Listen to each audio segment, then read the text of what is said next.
ఈరోజు అత్యంత విషాదకరమైన పరిస్థితుల్లో ఈ మీడియా సమావేశం పెట్టాల్సి వస్తున్నది. ఒకవైపు మా నర్సంపేట మాజీ శాసనసభ్యులు మరి తీవ్ర అనారోగ్యానికి గురై యశోద హాస్పిటల్లో మరి చాలా బాధాకరమైన పరిస్థితుల్లో వారికి చికిత్స జరుగుతూ ఉన్నది. వారి కుటుంబ సభ్యులు మరి పెద్ది సుదర్శన్ రెడ్డి గారి అభిమానులు కన్నీరు మున్నీరుగా విలపిస్తూ మరి బాధపడుతున్నారు. మరి వారు ఆరోగ్యంగా బయటికి రావాలని చెప్పేసి కోలుకోవాలని మరి మేమందరం కూడా కోరుకుంటున్నాం. యావత్తు తెలంగాణ ప్రజానీకం కోరుకుంటున్నది.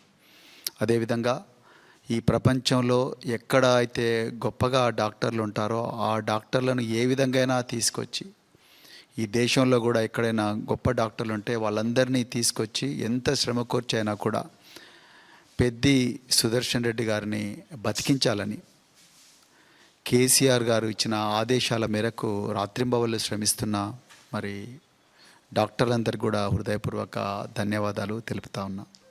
అయితే మిత్రులారా, ఈ సందర్భంగానే మరి పెద్ది సుదర్శన్ రెడ్డి గారు అదేవిధంగా మిగతా బీఆర్ఎస్ నాయకులకు పెద్ద ఎత్తున కూడా రాష్ట్ర వ్యాప్తంగా సెక్యూరిటీ రివ్యూ కమిటీ అనే ఒక ప్రహసనం మొదలుపెట్టి దాని పేరు మీద వీళ్ళందరికీ కూడా భద్రతను కుదించడం లేకపోతే తొలగించడం అని రేవంత్ రెడ్డి ప్రభుత్వం ఒక కార్యక్రమానికి తెరలేపింది. దీని మీద తెలంగాణ ప్రజలకు కొన్ని నిజాలు చెప్పాల్సిన అవసరం ఉంది. మొట్టమొదట నేను పెద్ది సుదర్శన్ రెడ్డి గారితోనే స్టార్ట్ చేస్తాను. మరి పెద్ది సుదర్శన్ రెడ్డి గారు వయసు 52 సంవత్సరాలు. దాదాపు విద్యార్థి దశ నుండే 19 సంవత్సరాల వయసులోనే రాజకీయాల్లోకి వచ్చి ఆనాడు ఎంసీపీఐ లీడర్ ఓంకారు ఇంకా రకరకాల వ్యక్తులు ఆ రోజు నర్సంపేట మాత్రమే కాదు ఉమ్మడి వరంగల్ జిల్లా మొత్తం కూడా, నేను కూడా అక్కడ ఒక ఆఫీసర్గా పోలీస్ ఆఫీసర్గా పనిచేసిన, మరి అక్కడ కల్లోల ప్రాంతంగా పరిగణించబడ్డ వరంగల్ జిల్లా, ఆ వరంగల్ జిల్లాలో ప్రాణాలకు తెగించి ఒక విద్యార్థి రాజకీయాల్లోకి పెద్ది సుదర్శన్ రెడ్డి గారు వచ్చారు. వారు చిన్న వయసులోనే మరి ఈ నక్సలైట్ ఉద్యమానికి టార్గెట్ అయిపోయారు. మరి ఎంసీపీఐ ఓంకార్ ఒకవైపు, మరోవైపు సాయుధ నక్సలైట్లు, వీళ్ళందరూ ఎంతోమంది నిరాయుధులైన రాజకీయ నాయకులను పిట్టల్లాగా కాల్చేస్తూ ఉంటే అక్కడ మారణ హోమానికి ఎదురొడ్డి పోరాడి ప్రజాస్వామ్యాన్ని బతికించిన ఒక గొప్ప పోరాట యోధుడు పెద్ది సుదర్శన్ రెడ్డి. మరి ఇలాంటి పెద్ది సుదర్శన్ రెడ్డికి చిన్న వయసులోనే ఆనాడు పోలీస్ అధికారులు వెపన్ లైసెన్స్ కూడా ఇచ్చారు. ఆయుధాల లైసెన్స్ దాదాపు 20-25 సంవత్సరాల నుంచి అతనికి ఆయుధాల లైసెన్స్ కూడా ఉంది, పర్సనల్ వెపన్ లైసెన్స్. అదేవిధంగా అతనికి దాదాపు 20 సంవత్సరాల నుంచి మరి పర్సనల్ సెక్యూరిటీ ఆఫీసర్స్ అంటే గన్మెన్లు కూడా రకరకాల ప్రభుత్వాలు ఇచ్చాయి. ఇక పెద్ది సుదర్శన్ రెడ్డి గారు మొదట మరి దుగ్గొండి జెడ్పీటీసీగా పోటీ చేసి గెలుపొందారు. తెలంగాణ ఉద్యమం ఎప్పుడైతే కేసీఆర్ గారు మలిదశ ఉద్యమం స్టార్ట్ చేసిండ్రో ఆ మలిదశ ఉద్యమానికి అట్రాక్ట్ అయ్యి మరి తెలంగాణ ఉద్యమంలోకి వచ్చి కేసీఆర్ గారికి అత్యంత సన్నిహితుడిగా, కీలకమైన పోరాట యోధుడిగా, సైనికుడిగా మరి వరంగల్ జిల్లాలో రాజకీయాలు నడిపారు. దాదాపు 8 సంవత్సరాలు జిల్లా పార్టీ అధ్యక్షులుగా ఉన్నారు. అదేవిధంగా మరి దుగ్గొండి జెడ్పీటీసీ కూడా గెలిచి ఫ్లోర్ లీడర్ కూడా వరంగల్ జిల్లాలో ఎన్నికయ్యారు. దాని తర్వాత సివిల్ సప్లైస్ కార్పొరేషన్ చైర్పర్సన్గా జీతం తీసుకోకుండా కూడా పనిచేశారు. ఏమాత్రం జీతం తీసుకోలేదు. అదేవిధంగా నర్సంపేట ఎమ్మెల్యేగా పలు అభివృద్ధి కార్యక్రమాలకు కూడా ఆయన మరి పాటుపడ్డారు. నాకు బాగా గుర్తున్న సందర్భం ఏంటయ్యా అంటే, నేను గురుకులాల సెక్రటరీగా ఉన్నప్పుడు పెద్ది సుదర్శన్ రెడ్డి గారి కోరిక మేరకు, సార్ భారత ప్రభుత్వం మనకి ఏవి సైనిక పాఠశాలలు ఇవ్వడం లేదు, నా నియోజకవర్గంలో అశోక్ నగర్ అనే ఒక పెద్ద స్కూలు, అది గిరిజన గురుకుల పాఠశాల, ఆ గిరిజన గురుకుల పాఠశాలను 120 ఎకరాలు ఉంది, దాన్నే ఒక సైనిక్ స్కూల్గా మారుద్దామని చెప్పేసి నాతో చర్చించి దాన్ని సైనిక్ స్కూల్గా మార్చి, ఎంత గొప్ప వ్యక్తి అంటే సుదర్శన్ రెడ్డి గారు, సైనిక స్కూల్గా మార్చి ఆయన వాళ్ళ భార్య స్వప్న గారు వీళ్ళిద్దరూ కలిసి సత్యవతి రాథోడ్ గారు అప్పుడు గిరిజన శాఖ మంత్రులు, ఆమె సమక్షంలో వాళ్ళ కొడుకును 25% ఏదైతే ఓపెన్ కోటా ఉంటుందో ఆ కోటాలో భాగంగా వాళ్ళ కొడుకును కూడా అశోక్ నగర్ సైనిక్ స్కూల్లో చేర్పించాడు. ప్రభుత్వ సైనిక్ స్కూల్లో చేర్పించిన గొప్ప మరి ఆదర్శప్రాయుడు పెద్ది సుదర్శన్ రెడ్డి గారు. అయితే నేను ఈ విషయాలు ఎందుకు చెప్తున్నా అంటే, పెద్ది సుదర్శన్ రెడ్డి గారికి ఎలాంటి చెడు అలవాట్లు లేవు. వారు తాగరు, అదేవిధంగా మరి ప్యూర్ వెజిటేరియను, నిరంతరం ఎక్సర్సైజ్ చేసే వ్యక్తి. 52 సంవత్సరాల వయసులో ఒక వ్యక్తికి అంత తీవ్రమైన గుండెపోటు వచ్చిందంటే దాని వెనుక ఏదో బలమైన స్ట్రెస్కు గురై ఉంటారు అనేదే చాలా క్లియర్గా అర్థమవుతూ ఉంది. వారి కుటుంబ సభ్యులతోని, వారి సోదరులతోని, అదేవిధంగా ఆయనతో ఆప్తులుగా తిరిగిన, సన్నిహితంగా మెలిగిన వరంగల్ జిల్లా రాజకీయ నాయకులతో మాట్లాడిన తర్వాత నాకు అర్థమైంది ఏంటంటే, ఈ ప్రభుత్వం ఆయనను ఘోరంగా టార్గెట్ చేసింది. మరి పెద్ది సుదర్శన్ రెడ్డి గారు చేసిన పాపం ఏంటి? ఆయన చేసిన పాపం ఏంటంటే ఆదర్శప్రాయుడిగా బతకడం. అదేవిధంగా సివిల్ సప్లైస్ ఆయన కార్పొరేషన్కు చైర్మన్గా పనిచేశారు. ఇప్పుడున్న రాష్ట్ర డీజీపీ సివి ఆనంద్ గారు ఆయన సివిల్ సప్లైస్ చైర్మన్గా ఉన్నప్పుడు ఆయన సివిల్ సప్లైస్ కమిషనర్గా ఉన్నారు. సివిల్ సప్లైస్ డిపార్ట్మెంట్లో ఏ విధంగా వేల కోట్ల రూపాయల కుంభకోణాలు జరుగుతాయని తెలుసుకొని ఆ కుంభకోణాల ఆ సివిల్ సప్లైస్లో ఉండే ఏదైతే బియ్యము అవన్నీ కూడా రాబందుల పాలు, పందికొక్కుల పాలు కాకూడదు. వేల కోట్ల రూపాయల కుంభకోణాలు జరుగుతూ ఉన్నాయి. అది మిల్లర్ల రూపంలో కావచ్చు, ఇంకా రకరకాల వ్యక్తుల రూపంలో జరుగుతూ ఉన్నాయని చెప్పి వాటన్నిటినీ కూడా అరికట్టడానికి ఒక అద్భుతమైన ప్లాను ఆనాటి తెలంగాణ తొలి ముఖ్యమంత్రి కేసీఆర్ గారికి ఇచ్చిన ఒక గొప్ప పోరాట యోధులు పెద్ది సుదర్శన్ రెడ్డి గారు.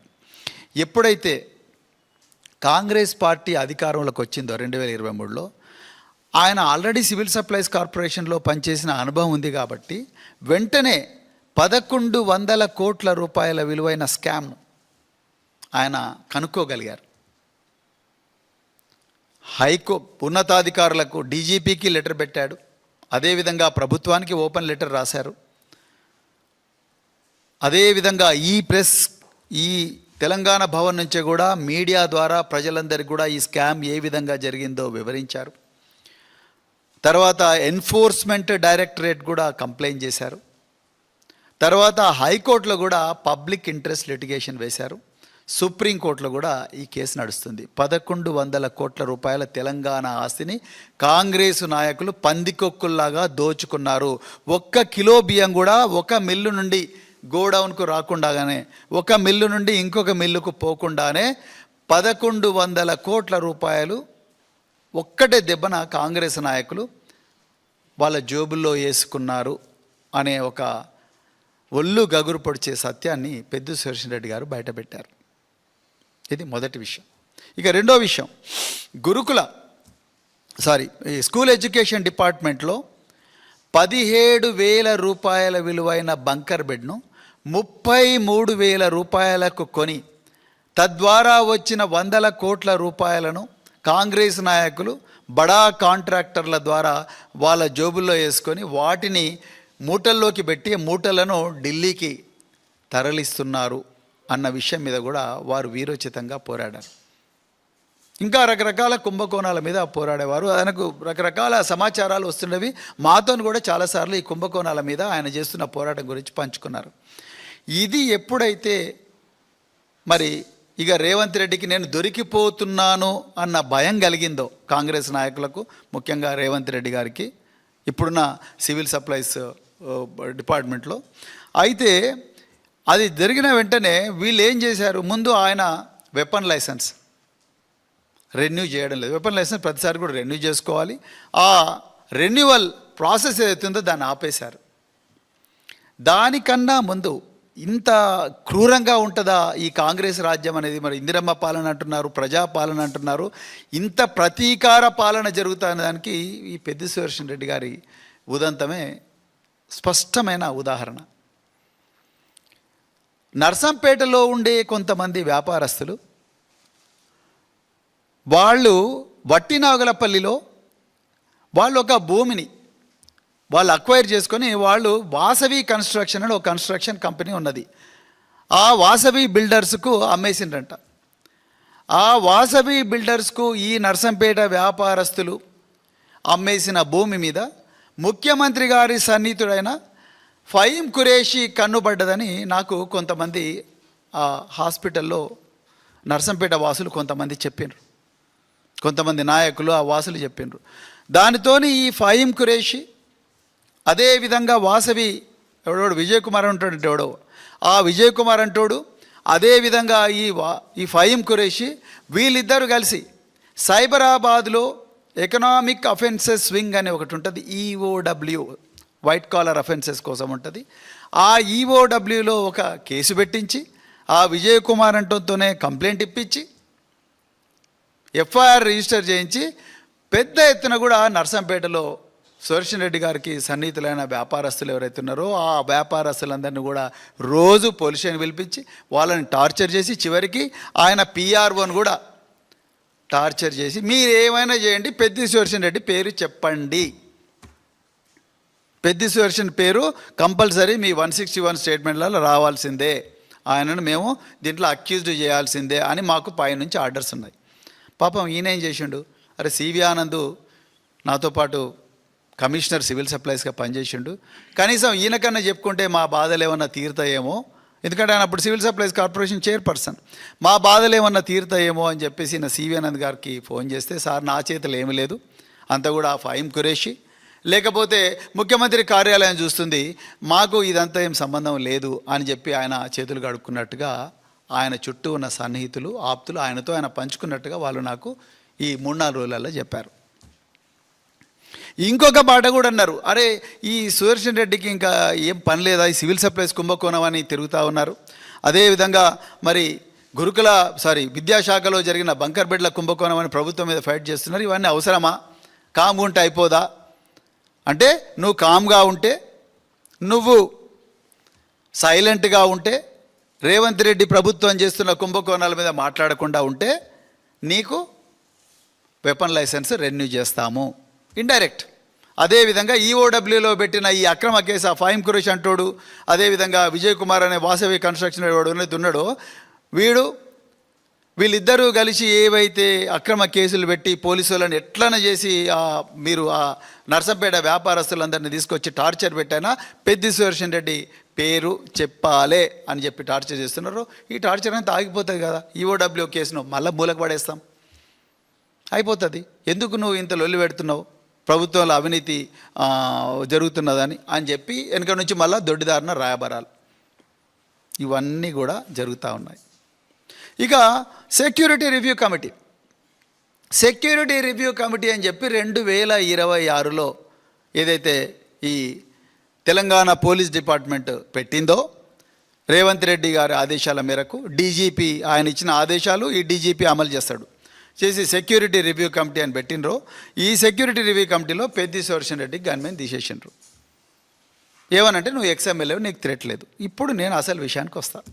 సరే, పెద్ది సుదర్శన్ రెడ్డికి థ్రెట్ లేదు, ఆయన 20 సంవత్సరాల నుంచి గన్మెన్ ఉన్నాడు, తీవ్రవాద, దాని పక్కనే పాకాల కొత్తగూడ, గంగారము, అదేవిధంగా మొద్దులగూడెము, కోనాపూరు, కొండాపూరు, ఇన్ని గ్రామాలు, చెన్నారావుపేట, గూడూరు అంతా కూడా అడవులే, మొత్తం కూడా అడవే, చివరికి గోదావరి దాకా అడవే.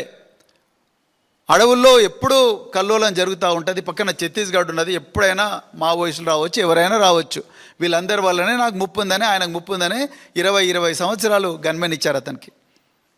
అలాంటి ఒక సీనియర్ నాయకుడికి సడన్గా గన్మెన్ తీసేస్తే పాపం మేము ఎట్లయితే కోర్టుకు పోయినాం ఆయన కూడా అట్లా పోయిండు. బీరం హర్షవర్ధన్ రెడ్డి నాగర్ కర్నూలులో పోయిండు, కొల్లాపూర్లో పోయిండు, ఈయన పెద్ది సుదర్శన్ రెడ్డి కూడా పోయిండు. వీళ్ళందరికీ కూడా కోర్టు స్టే ఆర్డర్ ఇచ్చి అసలు వీళ్ళకి ఏం ప్రాబ్లం ఉందో, వీళ్ళ ఎందుకు ముప్పు ఉన్నది, వీళ్ళు ఎందుకు అభద్రతా భావంతో ఉన్నారు అని చెప్పి కోర్టు కనుక్కోమని చెప్పారు. అంతవరకు స్టే ఇచ్చారు.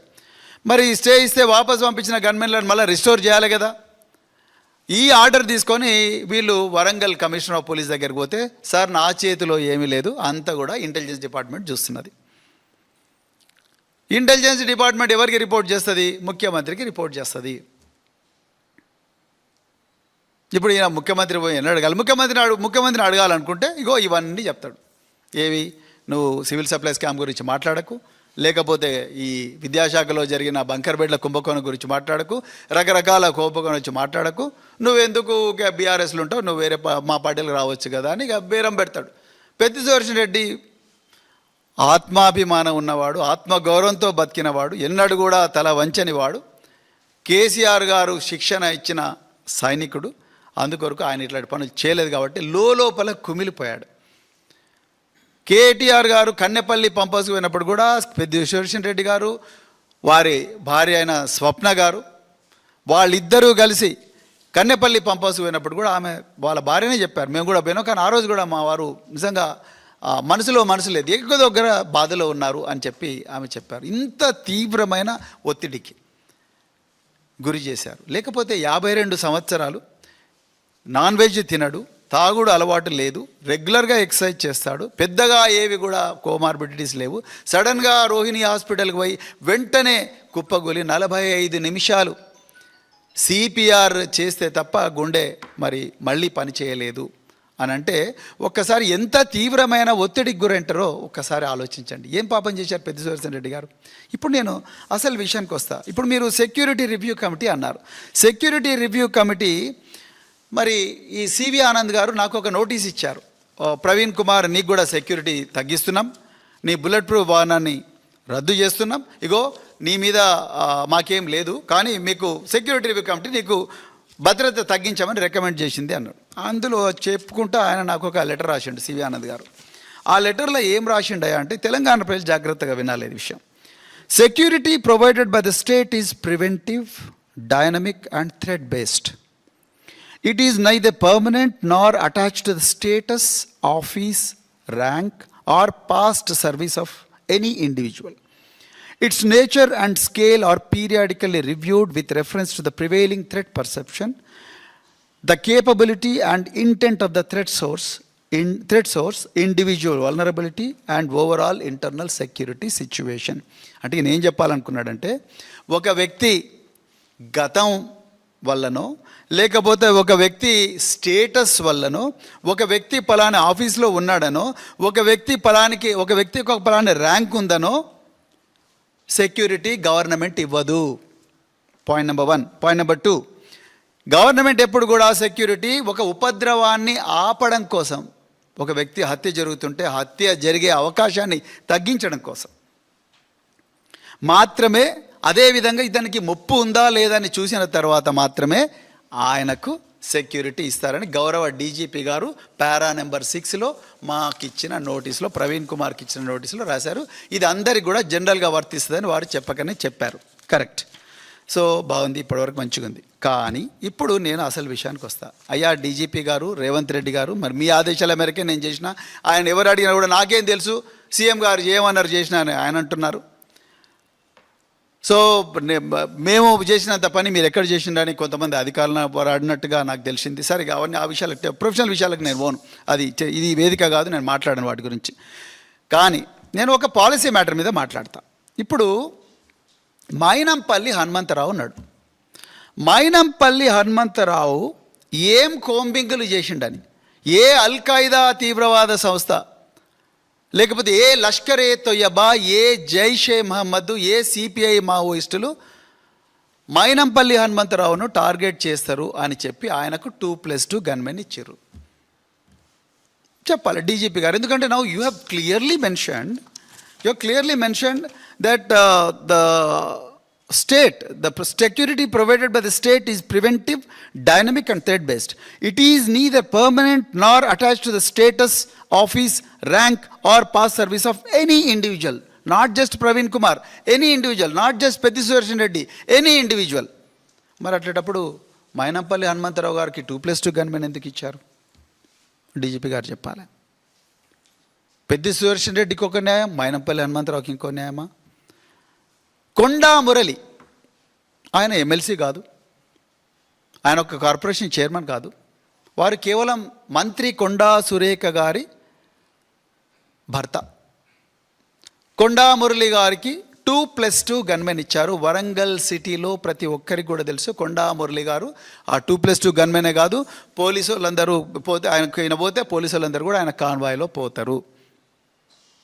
ఆయనకి ఏ హోదా ఉందని 2+2 గన్మెన్ ఇచ్చారు? Now you have to tell DGP గారు, నార్ attached neither permanent nor attached to the status, office, rank or past service of an individual. What service? What is the contribution of Konda Murli garu? What is the contribution of Mainampalli Hanumantarao such that they deserve 2+2 personal security officers? Anumula Tirupati Reddy గారు, అనుముల కొండల్ రెడ్డి గారు రంగారెడ్డి జిల్లాలో వారు ఏమి కోంబింగులు చేశారని, వారికి ఏ threat ఉందని, వారిని ఏ లష్కరే తొయ్యబా, జైషే మహమ్మద్, అల్ Qaeda, ISIS అనే ఉగ్రవాద సంస్థలు వారిని టార్గెట్ చేస్తాయని విదేశాల నుంచి, ఇజ్రాయెల్ నుంచి, టర్కీ నుంచి దిగుమతి చేసుకున్న అత్యాధునిక సెమీ ఆటోమేటిక్ వెపన్స్ వారికి ఇచ్చారు. మరి అదే పట్నం నరేందర్ రెడ్డి ఆయనే పాపం చేసిండు. ఆయన పాపం చేసిన పాపం ఏంటంటే ఆయన బీఆర్ఎస్లో ఉన్నాడు. సునీత మహేందర్ రెడ్డి గారు మాజీ జెడ్పీ చైర్పర్సన్, వారికి కూడా గన్మెన్ ఇచ్చారు.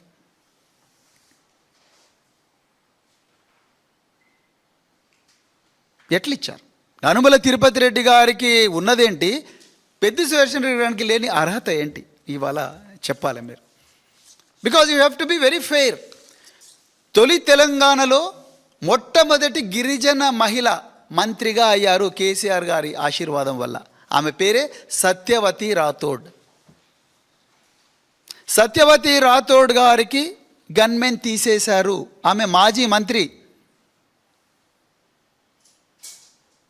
సత్యవతి రాథోడ్ గారు మాజీ మంత్రి. మాలోత్ కవిత మాజీ ఎంపీ. వీళ్ళిద్దరు కూడా గిరిజన సామాజిక వర్గానికి చెందినవారు.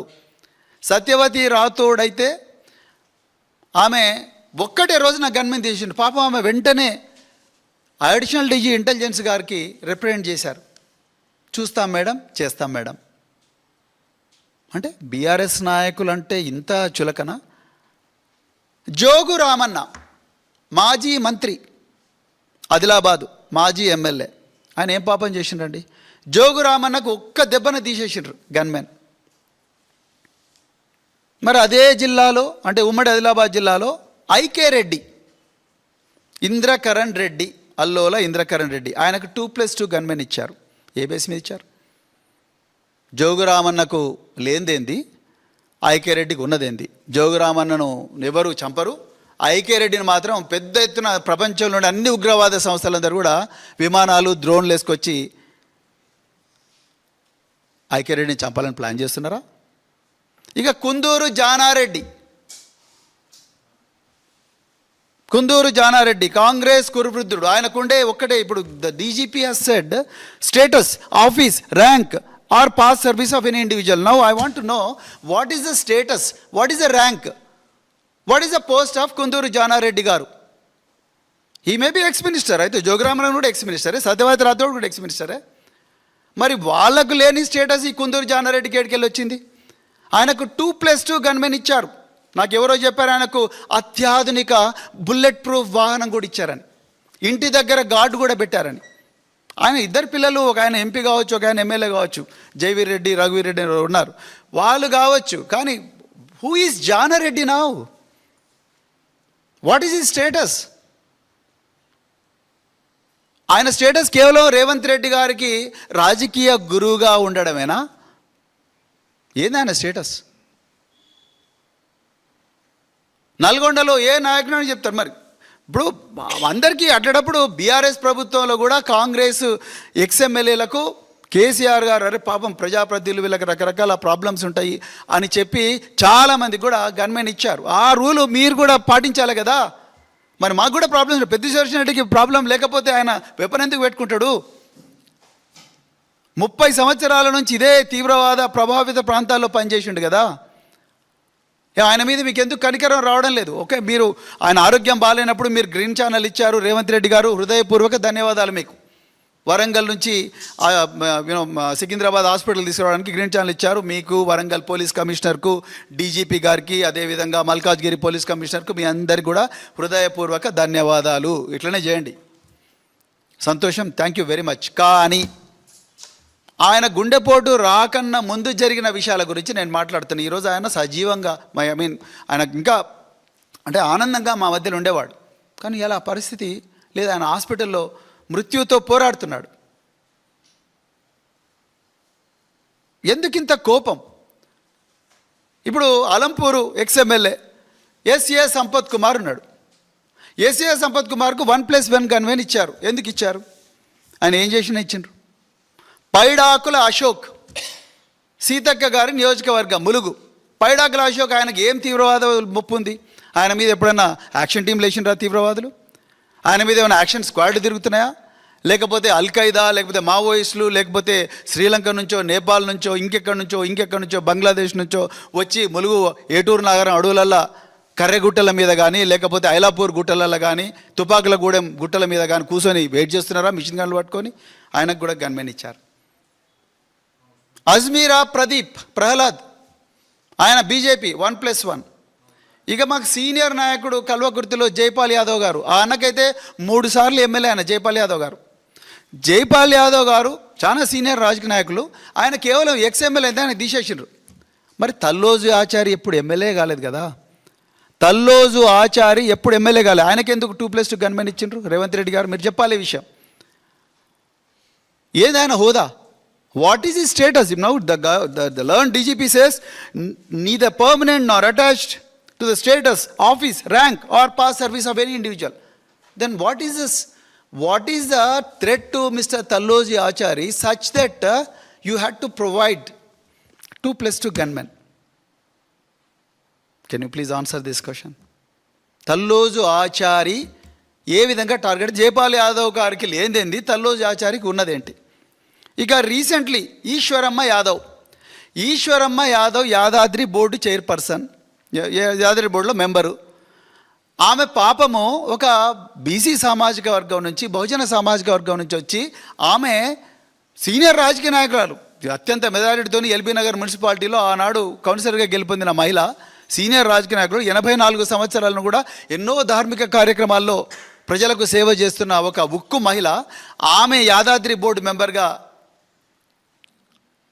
పదవీ స్వీకార ప్రమాణం చేస్తేనే యూత్ కాంగ్రెస్ రాష్ట్ర అధ్యక్షుడు జక్కిడి శివచరణ్ గారికి కాలింది. కాలి వెంటనే ఈయన ఒక స్టేట్మెంట్ ఇస్తాడు, వేస్ట్ ముండా అదని రకరకాల, నేను అనద్దు సారీ క్షమించాలి, కానీ ఆ మాట అన్నాడు ఆయన. అనే వరకు ఆ రికార్డ్ అంతా కూడా వైరల్ అయింది. ఈమె పొద్దున్న నిద్రలేసే వరకు ఆమె చెప్పింది నాకు, బిడ్డకి ఇట్లా అంటారు చూడు బిడ్డ, నేను అమ్మమ్మ లాంటి నానమ్మ లాంటి దాన్ని, నాకు కూడా ఇట్లా మాట్లాడుతున్నారు చూడు బిడ్డ, వీళ్ళు ఎట్లాంటి అంటే రేవంత్ రెడ్డి ప్రభుత్వం ఏం చేసింది తెలుసా? జక్కిడి శివశరణ్ రెడ్డి గారికి 2+2 గన్మెన్ ఇచ్చింది. అరే తిట్టినోనికేమో గన్మెన్ ఇస్తేవి 2+2, తిట్లు తిన్న మహిళ, ప్రాణాపాయంలో ఉండే మహిళకేమో, సీనియర్ రాజకీయ ఆమెకేమో అట్లనే పడేసిండ్రు. అంటే ఇంత దుర్మార్గం ఉంటుందా? మీరు ఆలోచించండి. ఇక పోలీసు శివకుమార్ యాదవ్ అని presidents police medal for gallantry తెచ్చుకున్న ఇన్స్పెక్టర్, తెలంగాణ పోలీస్ డిపార్ట్మెంట్లో ఒక ఆనిముత్యం లాంటోడు. ఆయనను బిడ్డ నువ్వు అమ్మకు పుట్టినవా, కొడుకాన్ని సంగతి చూస్తా అని చెప్పి హోంగార్డులను, పోలీసులను ఇష్టం వచ్చినట్టు పొట్టు తిట్టిన తూర్పు జగ్గారెడ్డి గారికి 2+2 గన్మెన్ ఇచ్చిండ్రు. ఏ బేసిస్ మీద ఇచ్చిండ్రు? ఆయన టీపీసీసీ వర్కింగ్ ప్రెసిడెంట్ అని ఇచ్చిండ్రా? ఎక్కడో రాసి ఉంది టీపీసీసీ వర్కింగ్ ప్రెసిడెంట్ గన్మెన్ ఇవ్వాలని ఎక్కడ రాసింది? ఎస్ఏ సంపత్ కుమార్ మహారాష్ట్ర ఇన్ఛార్జ్ కాంగ్రెస్ అని, మహారాష్ట్ర ఇన్ఛార్జ్ కాంగ్రెస్ మహారాష్ట్ర నుంచి తీసుకోవా? తెలంగాణ పిల్లల సొమ్ము తీసుకొని మహారాష్ట్రలో పోయి మరి రాజకీయం చేస్తున్నావు, మహారాష్ట్ర దగ్గర తీసుకో. ఆయనకి ఇచ్చిండ్రు. తూర్పు జగ్గారెడ్డికి గన్మెన్ ఇచ్చిండ్రు. మరి తూముకుంట నర్సారెడ్డికి గన్మెన్ ఇచ్చిండు. ఆయన ఎమ్మెల్యేనా ఏమన్నా? తూముకుంట నర్సారెడ్డి. మైనంపల్లి హనుమంతరావు 2+2. రౌడీలందరికీ మా ఈ ఏరియాలో ఆరాధ్యతమైన మైనంపల్లి హనుమంతరావుకేమో 2+2.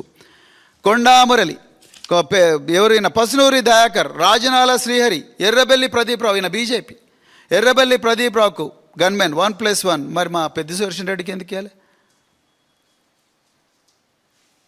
మా దాస్య వినయభాస్కర్ ఏం పాపం చేసిండు? మా నన్నపనే నరేందర్ ఏం పాపం చేసిండు? తెలంగాణలో మొదటి deputy CM doctor Tatikonda Rajaiah, ఆయనేం పాపం చేసిన, ఆయనకి ఎందుకు తీసేసిండ్రు? ఆయన కూడా మాజీ డిప్యూటీ సీఎం కదా, మరి ఆయనకు కూడా ఇవ్వాలి కదా, ఆయనకి ఎందుకు ఇవ్వలేదు?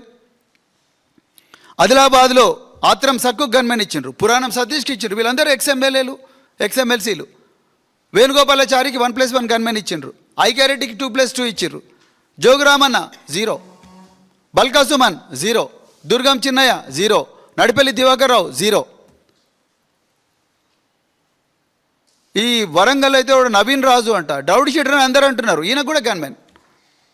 Pasunuru Dayakar ex-MP gunmen. మరి పసునూరు దయాకర్కి 1+1 ఇచ్చినప్పుడు మాలోత్ కవిత ఏం పాపం చేసింది?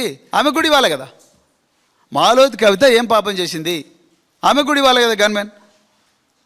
సత్యవతి రాథోడు ఆమె పాపం చేసింది. సో ఈ విధంగా సెక్యూరిటీ రివ్యూ కమిటీ అనేది ఒక లోపభూయిష్టమైన, అంటే ఇష్టమైన వాళ్ళకు గన్మెన్, ఇష్టం కాలేని వాళ్ళకు, ప్రశ్నలు అడిగిన వాళ్ళకు తీసేయి, వాడు సచ్చినా మంచిదే. తీవ్రమైన మానసిక ఒత్తిడి గురి కావాలి వీళ్ళందరూ కూడా. అయ్యా రేవంత్ రెడ్డి గారు, మీరు మాజీ ఎమ్మెల్యే ఉన్నప్పుడో, లేకపోతే మాజీ ఎంపీ ఉన్నప్పుడో, లేకపోతే ఏది ఉన్నప్పుడో ప్రభుత్వాలు ఎప్పుడు కూడా మీకు కనిపించలేదు. రేపు పొద్దున మీరు మాజీ ముఖ్యమంత్రి అయితే కూడా బీఆర్ఎస్ పార్టీ మీకేం గన్మెన్ తగ్గించదు, డోంట్ వరీ. కానీ అరాచక పాలన బంద్ చేయండి. ఇప్పుడు నేను ఇవాళ ఓపెన్గా డిమాండ్ చేస్తున్న భారత రాష్ట్ర సమితి నుంచి, మీరు ఈ సెక్యూరిటీ రివ్యూ కమిటీ రికమెండేషన్ రద్దు చేయండి, పాత దానికి పోండి, మళ్ళీ ఒకసారి పునఃసమీక్షించండి. ఈ విషయాలను మీరు ప్రజల ముందర పెట్టండి. Because this is public money. The gunmen that you are providing, the bulletproof vehicles you are giving, the diesel that you are providing is all public money. It should be, మీ DGP గారు అన్నారు, it should be based on clear threat, credible threat. ఇప్పుడు మీరు నాకు చెప్పాల్సింది మైనంపల్లి హనుమంతరావు గారికి ఎక్కడి నుంచి థ్రెట్ ఉంది చెప్పాలి, తూర్పు జగ్గారెడ్డికి ఎక్కడి నుంచి థ్రెట్ ఉంది, రౌడీ షీట్ల నుంచి థ్రెట్ ఉందా? ఆ రోజు సంగారెడ్డిలో 2 రౌడీ షీట్లను తీసుకొని పోయాడు కదా, వాళ్ళ నుంచి థ్రెట్ ఉందా? మైనంపల్లి హనుమంతరావుకి రౌడీ షీట్ల నుంచి థ్రెట్ ఉందా? మరి ఆయనకు థ్రెట్ ఉన్నప్పుడు ఎర్రోళ్ళ శ్రీనివాస్కి ఎందుకు లేదు? ఆయన కూడా ఉండాలి లెక్క ప్రకారం. బల్కా సుమన్ కూడా ఉండాలి, కొప్పులేశ్వర్ కూడా 2+2 ఇవ్వాలి, జోగురామన్నకు కూడా గన్మెన్ ఇవ్వాలి. ఐక్యారెడ్డికి ఒక న్యాయం, జోగురామన్నకి ఇంకో న్యాయం ఎట్లుంటుంది? జైపాల్ యాదవ్కి ఒక న్యాయం, ఉప్పల వెంకటేష్కి ఒక న్యాయము, తల్లోజ్ ఆచారకు మరో న్యాయం. అంటే నువ్వు బీజేపీ కాంగ్రెస్ దోస్తి, బాయ్ ఎర్రబెల్లి ప్రదీప్రావుకి ఒక న్యాయము, దాస్య వినయభాస్కర్కి ఇంకో న్యాయం. ఈ విధంగా మీరు ముసుగులో గుద్దులాట కాదు. ఐ డిమాండ్ ద గవర్నమెంట్, మీరు దయచేసి threat perception reports, security review committee recommendations ఏ బేసిస్ మీద చేసిండ్రు ఆ విషయాలు ప్రజల ముందర పెట్టాలి. ఇది ప్రజాస్వామ్యం. ఇక్కడ ఇది సీక్రెట్, మేము చెప్పము, వాళ్ళ ప్రాణాలకు ముప్పు అంటే మరి మా ప్రాణాలకు కూడా ముప్పు ఉన్నది, మా పెద్దిశ్వరరెడ్డి ప్రాణాలకు కూడా ముప్పు ఉన్నది. అందుకొరకైతే అంత తీవ్రమైన ఒత్తిడికి లోనైండు. ఇలా హాస్పిటల్లో పోరాడుతూ ఉన్నాడు ఆయన. ఎవరికి చెప్పుకోవాలి? వాళ్ళ కుటుంబ సభ్యులు. మీకు చెప్తారా రేవంత్ రెడ్డి గారు? పైడాకుల అశోక్ న్యాయము, పైడాకుల అశోక్ ఒక న్యాయము, సత్యవతి రాథోడ్కు మరొక న్యాయం ఉండదు కదా, మాలోత్ కవితకు ఒక న్యాయము, సునీత మహేందర్ రెడ్డికి ఇంకొక న్యాయం ఉండదుగా, పట్నం నరేందర్ రెడ్డికి ఒక న్యాయము, అనుముల తిరుపతి రెడ్డికి కొండలరెడ్డికి ఇంకో న్యాయం. అనుముల తిరుపతి రెడ్డి మీద థ్రెట్ పర్సెప్షన్ రిపోర్ట్ ఏమున్నది? ముఖ్యమంత్రి బంధువులే ఆయన హోదా అయితే, ముఖ్యమంత్రి సోదరుడు ఆయన హోదా అయితే, షో మీద ఎల్లో బుక్, ఆ బ్లూ బుక్కో ఎల్లో బుక్ ఉంటుందిగా సెక్యూరిటీ ప్రోటోకాల్స్లో, అందులో ముఖ్యమంత్రి బంధువులు వాళ్ళందరికీ కూడా అత్యాధునిక ఆయుధాలతో బీపీ కార్లు ఇవ్వాలి, అత్యాధునిక ఆయుధాలు ఇవ్వాలని ఎక్కడ రాసినదో దయచేసి ఆ విషయాలు ప్రజల ముందర పెట్టండి. జానారెడ్డి గారికి 2+2 గన్మెన్ ఇవ్వాలని, బీపీ కార్ ఇవ్వాలని, ఇంటి ముందర గార్డు పెట్టాలని ఎక్కడ రాసున్నది? ఆయన హోదా కేవలం రేవంత్ రెడ్డి గారికి దోస్తు కావడం వల్లనేనా? ఏంటి ఎక్కడ రూల్? అందుకొరకే అర్జెంటుగా థ్రెట్ పర్సెప్షన్ రిపోర్ట్స్ ఇవన్నీ కూడా బయట పెట్టాలి. అదేవిధంగా ఫహీం ఖురేషి, అదేవిధంగా వాసవి బిల్డర్స్ అనేటోడు ఎవడైతే విజయ్ కుమార్ ఉన్నాడో వాడు, ఈ ఫహీం ఖురేషి కలిసి ఈ పెద్ది సుదర్శన్ రెడ్డి గారి మీద చేసిన కుట్ర అవుతుందో ఆ కుట్ర బహిర్గతం కావాలి, బరాబర్ కావాలి. బీఆర్ఎస్ పార్టీ తప్పకుండా దీన్ని సీరియస్గా తీసుకుంటుంది. అదేవిధంగా బీఆర్ఎస్ పార్టీలో ఇప్పటికి కూడా ముప్పు ఎదుర్కొంటున్న ఎమ్మెల్యేలు కానీ, ఎక్స్ఎంపీలు కానీ, ఎక్స్ఎమ్మెల్యేలు కానీ, వాళ్ళకు కూడా భద్రత వెంటనే పునరుద్ధరించాలి. బీరం హర్షవర్ధన్ రెడ్డి గారు అదేవిధంగా ఇంకా 5-6 మంది ఎక్స్ఎమ్మెల్యేలు గౌరవ హైకోర్టుకు పోయి వాళ్ళు ఒకటి తెచ్చుకున్నారు, ఆర్డర్ తెచ్చుకున్నారు. ఆ ఆర్డర్ను కూడా మీరు హానర్ చేయడం లేదు. ఎందుకు అంటే కోర్టులు అంటే నిన్న రంగనాథ్ గారిని తీసేయమని కోర్టు ఏ విధంగా అయితే ఆర్డర్ ఇచ్చిందో, మీరు డివిజన్ బెంచ్ పోతాము, ఎక్కడ పోతాము, అక్కడ పోతామని ప్రభుత్వంలో ఎవరిని ఎక్కడ నియమించుకోవాలో మా హక్కు అని మీరు అంటున్నారు కదా రేవంత్ రెడ్డి గారు. మేము కూడా ఏమంటున్నామంటే మాకు ముప్పున్నప్పుడు మమ్మల్ని కాపాడడం ప్రభుత్వం హక్కు. దానికోసమే మేము కోర్టు గడప దొక్కాము, న్యాయస్థానం గడప దొక్కాము. గౌరవ న్యాయస్థానం మా బాధను అర్థం చేసుకొని ఒక ఆర్డర్ ఇచ్చింది. ఆర్డర్ ఇచ్చినప్పుడు ఆర్డర్ చూపాలి కదా. పెద్దిరెడ్డి రెడ్డి గారు పోయి ఆర్డర్ వరంగల్ కమిషనర్కి ఇస్తే సార్ నాకేం తెలియదు ఎస్ఆర్సీ పోయి అడగన్నట్టు. ఎవరు ఎస్ఆర్సీ? ఏ చెట్టు కింద ఉంటాడు ఎస్ఆర్సీ? ఏ బతుకమ్మ కుట్టను ఉంటాడు ఎస్ఆర్సీ? ఏ హుసేన్ సాగర్లో ఉంటాడు ఎస్ఆర్సీ? ఎస్ఆర్సీ పేరు చెప్పి మా జీవితాలను మా ప్రాణాలకు ముప్పు తీసుకొస్తే మాత్రం ఊరుకునేది లేదు. ఇంకా చివరిగా మీరు బుల్లెట్ ప్రూఫ్ కార్లు అన్నారు. అయ్యా, కర్ణాటకలో బుల్లెట్ ప్రూఫ్ కార్స్ మినిస్టర్లకు లేవు, కేరళలో లేవు, తమిళనాడులో లేవు, మహారాష్ట్రలో లేవు, ఒరిస్సాలో లేవు. మరి తెలంగాణలో ఎందుకు మినిస్టర్లకు? మీరే అన్నారు. డీజీపీ గారు ఏమన్నారు? ఆయన ఇచ్చిన డాక్యుమెంట్ ఏం చెప్పిండు? Government of India has declared that left wing extremism has been effectively eliminated with the armed underground cadres having either surrendered, been arrested or neutralized. Telangana has likewise emerged as a Naxal-free state with no active underground Maoist leaders or cadres operating within the state. అన్నప్పుడు తీసేయండి మంత్రులందరికీ కూడా. ఎందుకు వాళ్ళకు? మంత్రులకు, విప్పులకు, జానారెడ్డికి వీళ్ళందరికీ ఇచ్చిండ్రుగా. ఇంకా కొంతమంది police అధికారులు మీకు దగ్గర ఉన్న వాళ్ళకి వాళ్ళందరికీ అట్లనే పెట్టుకున్నారు కదా. అందరికీ తీసేయండి. మరి వాళ్ళకొక న్యాయమో పెద్దిరెడ్డి రెడ్డికి ఇంకో న్యాయం ఉండకూడదుగా? వాళ్ళకొక న్యాయమో సత్యవతి రాథోడ్ గారికి ఇంకో న్యాయం ఉండకూడదుగా? Be fair. దీని మీద మేము తప్పకుండా న్యాయస్థానాన్ని ఆశ్రయిస్తాం, పోరాటం చేస్తాం. మీరు ప్రజాధనంతో మీరు మీకు ఇష్టమైన వాళ్ళకే గన్మెన్లను ఇచ్చుకొని వాళ్ళ హోదాను పెంచి మా ప్రాణాలకు మాత్రం ప్రమాదం కల్పిస్తే ఈ విధంగా ఒక పెద్ది సుదర్శన్ రెడ్డి లాంటి వాళ్ళు తీవ్ర అస్తత్వతకు గురయ్యే ప్రమాదం ఉన్నది. నేను మళ్ళీ చెప్తున్నా, మీరు మాకు గ్రీన్ ఛానల్ ఇచ్చారు. Very very we highly appreciate it and we thank you. But అసలు ఆ పరిస్థితే రాకుండా చూసే అవకాశం ఉన్నది. అందుకొరకే దీని మీద పూర్తి స్థాయి విచారణ జరగాలి. మేము తప్పకుండా గౌరవ న్యాయస్థానాన్ని ఈ ఎస్ఆర్సీ పేరు మీద బీఆర్ఎస్ నాయకులను గొంతు నొక్కాలని ప్రయత్నం చేసి ఏదైతే ప్రయత్నం జరుగుతూ ఉన్నదో, అక్రమ కేసులు పెట్టే ప్రయత్నం జరుగుతూ ఉన్నదో, దీని మీద తప్పకుండా మేము న్యాయస్థానాన్ని ఆశ్రయిస్తాం. అవసరం అనుకుంటే ఒక ప్రజా ప్రయోజనాల వాద్యం, పబ్లిక్ ఇంట్రెస్ట్ లిటిగేషన్ వేసి అసలు ఈ సెక్యూరిటీ అనేది ఎట్లా ఘోరంగా మరి మిస్యూజ్ అవుతూ ఉన్నది దాని మీద కూడా మేము చేస్తామని చెప్తూ మరొకసారి పెద్ది సుదర్శన్ రెడ్డి గారు వెంటనే కోలుకోవాలని చెప్పేసి ఆ భగవంతుని ప్రార్థిస్తూ మరి మీ అందరికీ కూడా మరొకసారి హృదయపూర్వక ధన్యవాదాలు చెప్తూ జై తెలంగాణ, జై కేసీఆర్.